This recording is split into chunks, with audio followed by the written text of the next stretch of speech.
റഷ്യയുമായുള്ള സംഘർഷത്തിൽ യുക്രൈൻ ഏകദേശം 5 ലക്ഷം സൈനികരെ നഷ്ടപ്പെട്ടതായാണ് പ്രമുഖ പാശ്ചാത്യ മാധ്യമമായ ദ എക്കണോമിക്സ് റിപ്പോർട്ട് ചെയ്തിരിക്കുന്നത്. 31,000 യുക്രൈനിയൻ സൈനികർ മാത്രമാണ് കൊല്ലപ്പെട്ടതെന്ന യുക്രൈൻ പ്രസിഡന്റ് വ്ളാഡിമിർ സെലൻസ്കിയുടെ അവകാശവാദം തള്ളുന്നതാണ് ബ്രിട്ടീഷ് അമേരിക്കൻ അനുകൂല മാധ്യമം പുറത്തുവിട്ട കണക്കുകൾ. മുൻപ് റഷ്യൻ പ്രതിരോധ മന്ത്രാലയം പുറത്തുവിട്ട കണക്കിലും 5 ലക്ഷത്തിലധികം യുക്രൈൻ സൈനികർ കൊല്ലപ്പെട്ടതായാണ് സൂചിപ്പിച്ചിരിക്കുന്നത്.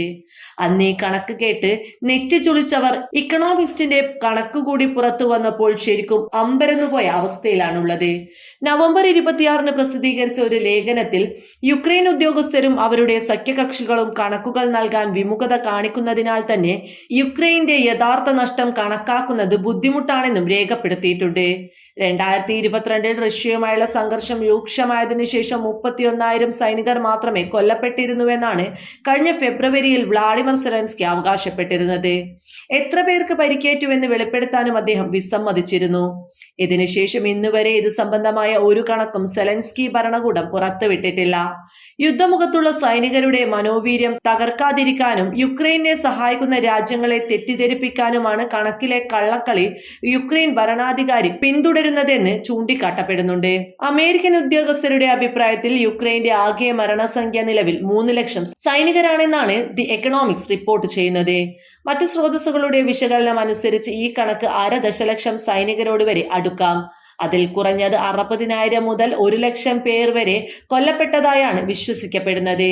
ഒരുപക്ഷെ ഇനിയും 4 ലക്ഷം പേർക്ക് പൊരുതാൻ പറ്റാത്ത വിധം പരിക്കേറ്റിട്ടുണ്ടാകുമെന്നും ദ എക്കണോമിക്സ് റിപ്പോർട്ട് ചെയ്തിട്ടുണ്ട്.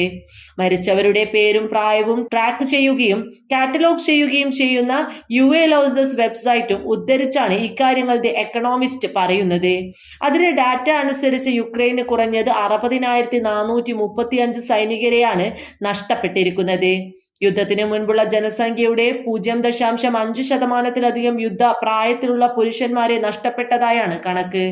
UALOSSൽ നിന്നുള്ള ഡാറ്റ സമഗ്രമല്ലെങ്കിലും എല്ലാ സൈനികരുടെയും പ്രായം അറിയില്ലെങ്കിലും പോരാട്ടത്തിൽ കൊല്ലപ്പെട്ടവരുടെ യഥാർത്ഥ എണ്ണം കൂടുതലാണെന്നും യുദ്ധം ചെയ്യാൻ കഴിയാത്ത വിധം പരിക്കേറ്റ സൈനികരുടെ എണ്ണം ഇതിലും കൂടുതലാണെന്നും ദ എക്കണോമിസ്റ്റ് പറയുന്നു. 2022 ഫെബ്രുവരി മുതലുള്ള യുക്രൈന്റെ സൈനിക നഷ്ടം ഏകദേശം 5 ലക്ഷത്തിലെത്തിയതായാണ് ഈ വർഷം ആദ്യം റഷ്യൻ പ്രതിരോധ മന്ത്രാലയം അവകാശപ്പെട്ടത്. എത്ര പേർ കൊല്ലപ്പെട്ടുവെന്നോ എത്ര പേർക്ക് പരിക്കേറ്റുവെന്നോ ഈ റിപ്പോർട്ടിൽ അവർ കൃത്യമായി വ്യക്തമാക്കിയിരുന്നു. റഷ്യൻ മന്ത്രാലയത്തിൽ നിന്നുള്ള ഏറ്റവും പുതിയ വിവരങ്ങൾ അനുസരിച്ച് റഷ്യയിലെ കുർസ്ക് മേഖലയിലേക്കുള്ള നുഴഞ്ഞുകയറ്റത്തിൽ ഓഗസ്റ്റ് മുതൽ 35,000 സൈനികരെ കൂടി യുക്രൈന് നഷ്ടപ്പെട്ടിട്ടുണ്ട്. അതായത് റഷ്യയുടെ കണക്കിൽ 5,35,000 സൈനികരാണ് നവംബർ അവസാനം വരെ യുക്രൈന് നഷ്ടപ്പെട്ടിരിക്കുന്നത്. ഈ കണക്കുകളെ സാധൂകരിക്കുന്ന റിപ്പോർട്ടുകളാണ് ഏറ്റവും ഒടുവിലായി പുറത്തു വന്നുകൊണ്ടിരിക്കുന്നത്.